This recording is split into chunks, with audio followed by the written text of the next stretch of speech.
Saudara, saat ini saya akan melanjutkan dari Mazmur pasal pertama, mulai dari ayat 4 sampai dengan yang ke-6, demikian bunyi firman Tuhan. Bukan demikian orang fasik.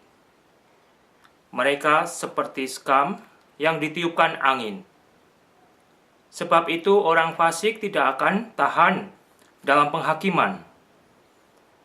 Begitu pula orang berdosa dalam perkumpulan orang benar.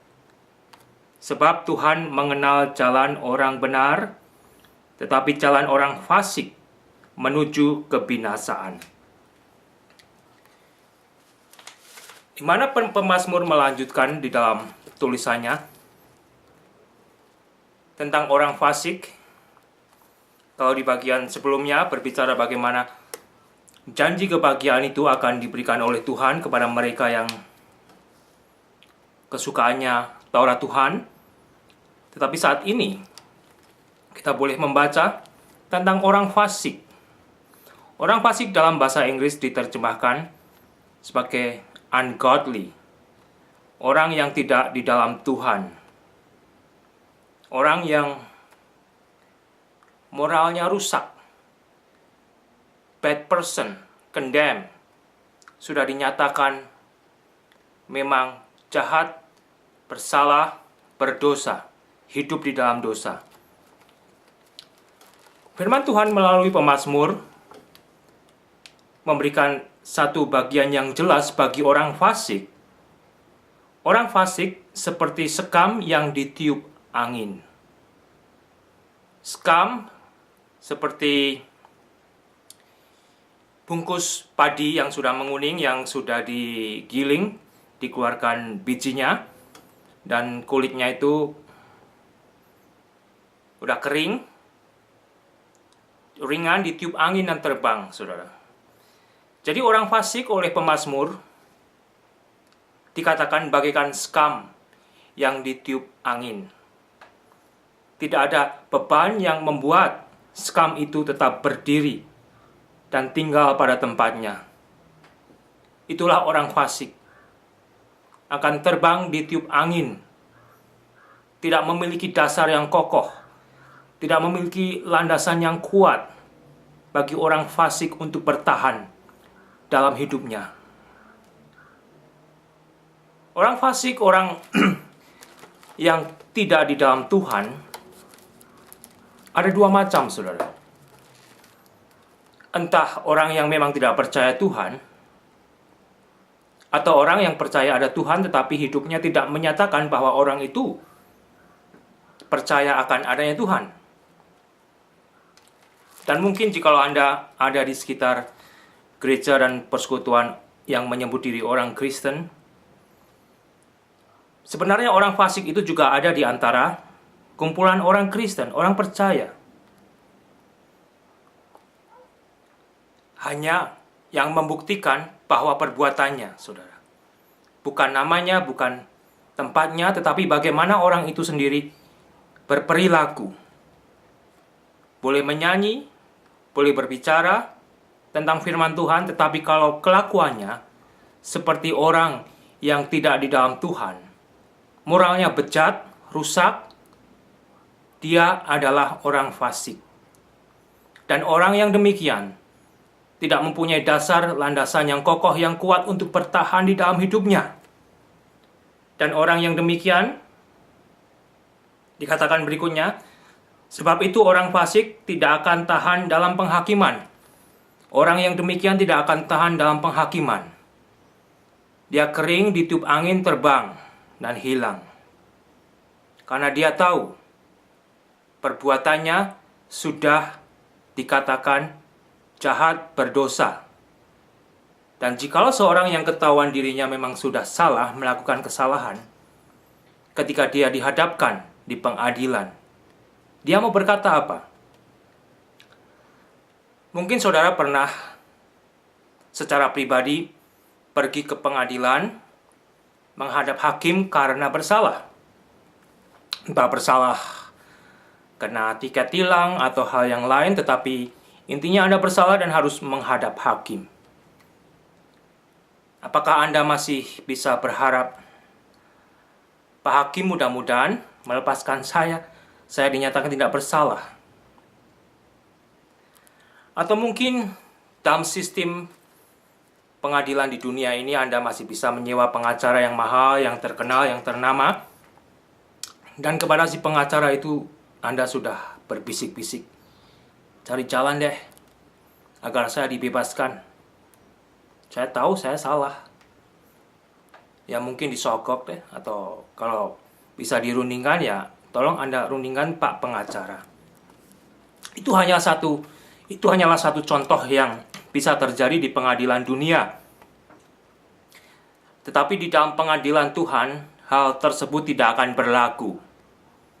Firman Tuhan jelas berkata kepada si fasik, dia tidak akan bertahan di dalam pengadilan, karena sudah divonis bersalah, berdosa, ungodly, menentang Tuhan.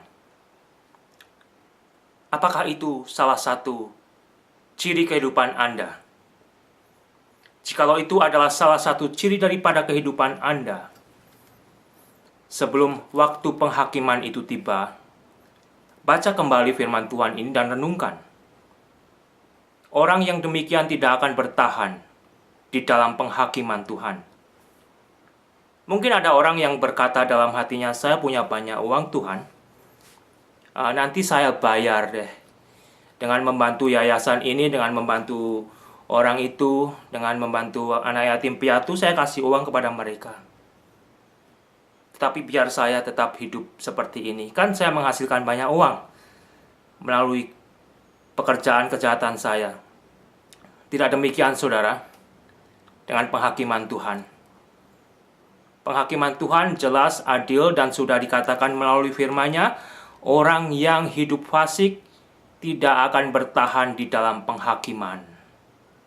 Dan mudah-mudahan itu bukan Anda. Dan jikalau Anda tahu, ada teman, ada saudara yang hidup di dalam kefasikan, ajak dia mengerti firman Tuhan, agar dia sadar dan bertobat. Dan kita boleh lanjutkan, saudara, di bagian berikutnya. Begitu pula orang berdosa dalam perkumpulan orang benar. Bukan hanya orang fasik.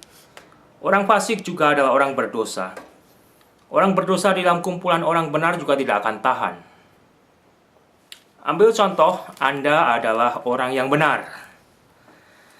Kemudian ada orang berdosa masuk di dalam kumpulan Anda. Mungkinkah Anda sebagai orang benar, orang yang hidup di dalam Taurat Tuhan? Orang benar bukan orang yang sempurna, jangan salah mengertikan. Anda tidak sempurna meskipun Anda hidup di dalam Tuhan. Tetapi Anda memang rindu untuk senantiasa mau menyenangkan Tuhan, mengikuti Tauratnya. Ada orang berdosa datang di tengah-tengah perkumpulan Anda sebagai orang benar. Mungkinkah Anda akan diamkan?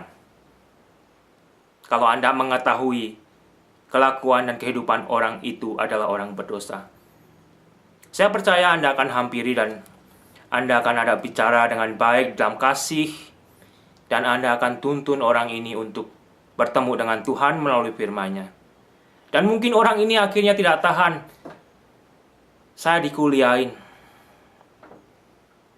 Saya disuruh membaca kitab, saya disuruh melihat firman Tuhan. Orang yang berdosa, saudara, belum tentu mau diajak untuk bertobat. Tetapi puji Tuhan jikalau orang yang berdosa itu mau.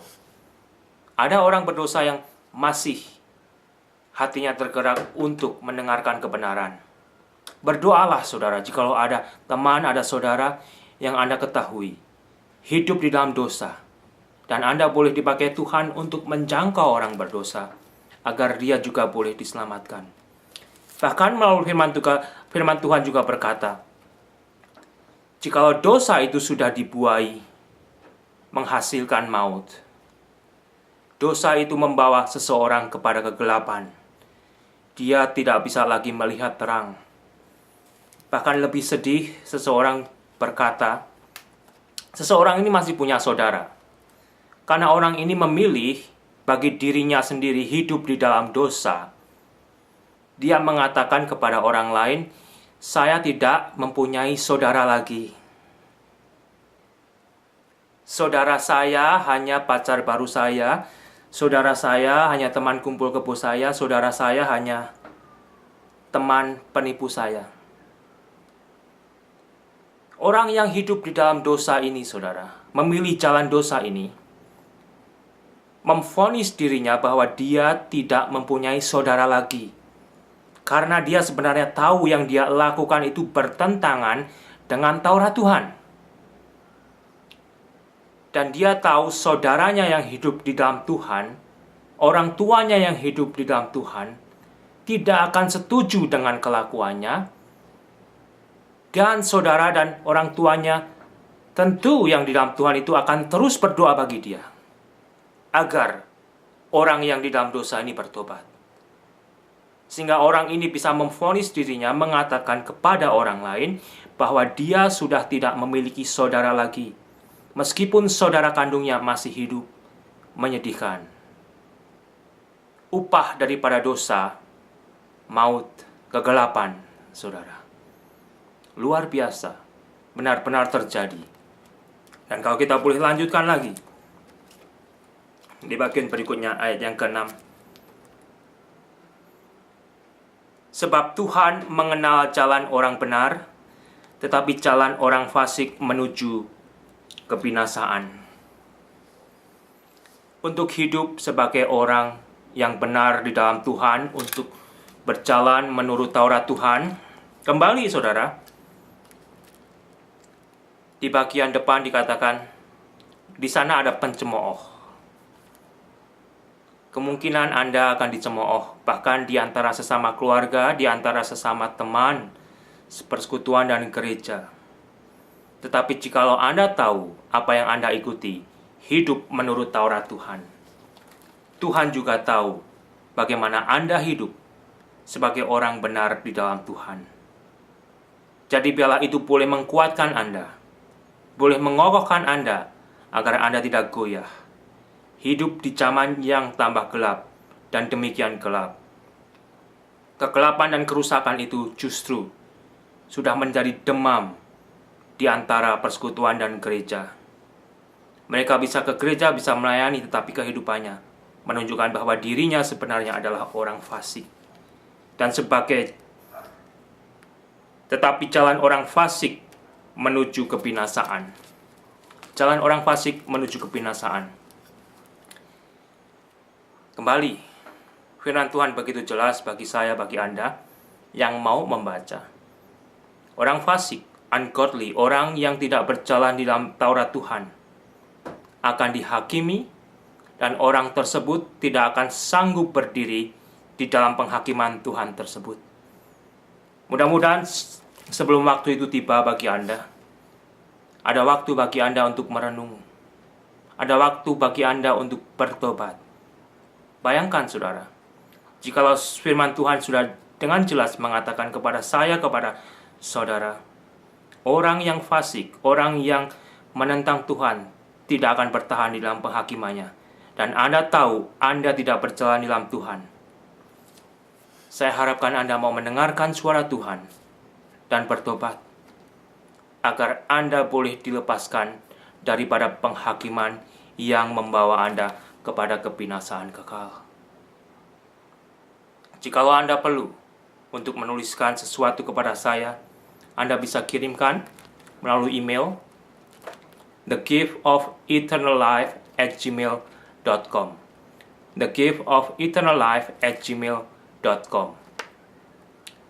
Biarlah saudara, manusia boleh mendengar dan boleh tahu siapa Tuhan yang hidup, yang pada saatnya akan menghakimi kita semua.